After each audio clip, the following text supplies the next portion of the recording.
1867. It's true, it wasn't ratified. They tried to ratify it, they didn't. But let's go back to 1867.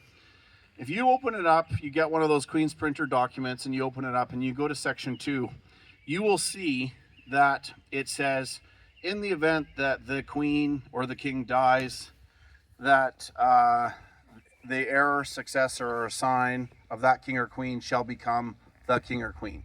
And that's where we get this phrase, God save the, or the King is dead, God save the King. Right? You know what I mean by that? If you guys have all watched Downton Abbey, right? You all look like Downton Abbeyite. No? Okay. Well, but that is a saying, right? You know, the King is dead, God save the King. That's what that means. There's a succession clause in our Constitution that allows the continuity of the monarch when one dies and the other one, you know, someone has to replace them, okay? Well, if you look at the footnote on the side of that Section 2 of our Constitution Act, you will see that it says Section 2 was repealed, revoked, canceled in 1893. Now think about that. Now, Queen Victoria was the queen in 1893. How many of you know when Queen Victoria died? 1901. Okay. We got a sleeper here. So, you know where I'm going here? Maybe? Okay. Well, it's like playing poker with those glasses on. I can't see your eyes. Okay. So in 1901, she died. So what happened to Canada, who was the possession of the crown when Queen Victoria died? We were supposed to become sovereign, but we didn't. We just went on and on with this silly crown system. Getting there. So in 1901, when she died, the Foreign and Commonwealth Office in London had a real problem because they couldn't recognize a new king because the succession clause was removed. Yep. Okay. Hence the Governor General. So, well, there's always been a Governor General even with the crown. So for 30 years, they just continued on with this notion of the Governor General, even though there was not the technical application of a crown. This is history that I've bumped into because I've recognized there's something broken in the logic chain here legally that has us in this situation. We have a constitutional crisis in Canada 1.0 that's causing this conversation to happen tonight. Okay, so I'll just follow the logic here. So for 30 years, what happened was they muddled along. In 1931, they passed a statute, the British government passed a statute called the Statute of Westminster. And it basically says that the British were basically divorcing legally their control of Canada, Australia, New Zealand, South Africa, and the Republic of Ireland. And they basically said that any British legislation that came before the passing of the Statute of Westminster could be revoked by the nation that Statute of Westminster applied to.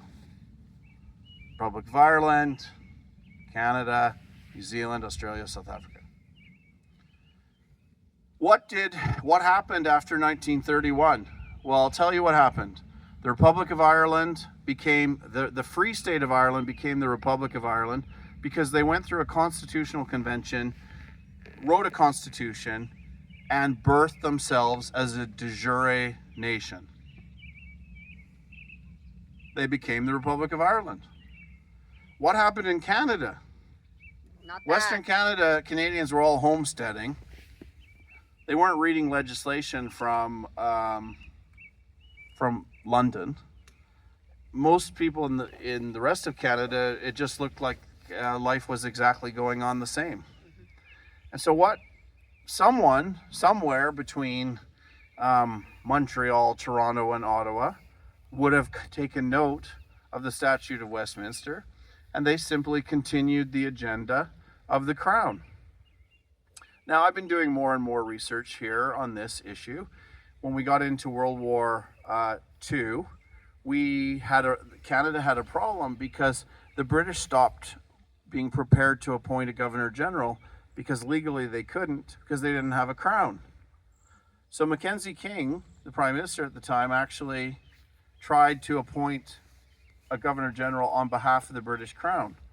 Now, I was speaking with a gentleman today who went to find the document in our National Archives that had the appointment of a Governor General by Mackenzie King on behalf of the Crown, and that document has been sealed by the Supreme Court of Canada.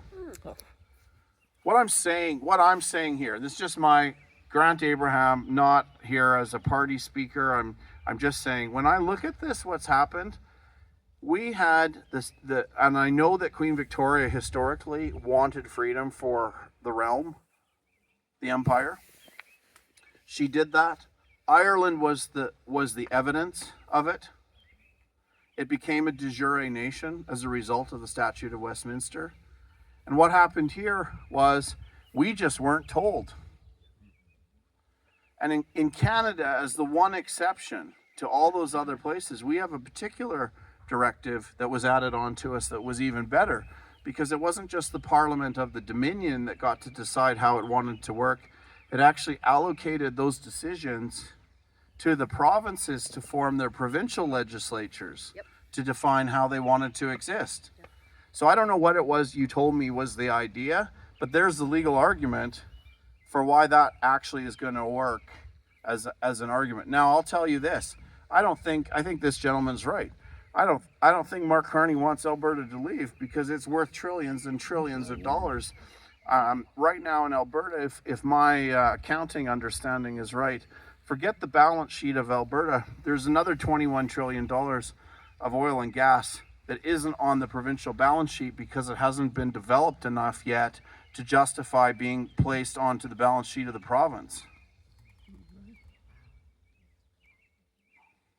So guess who doesn't want Alberta leaving?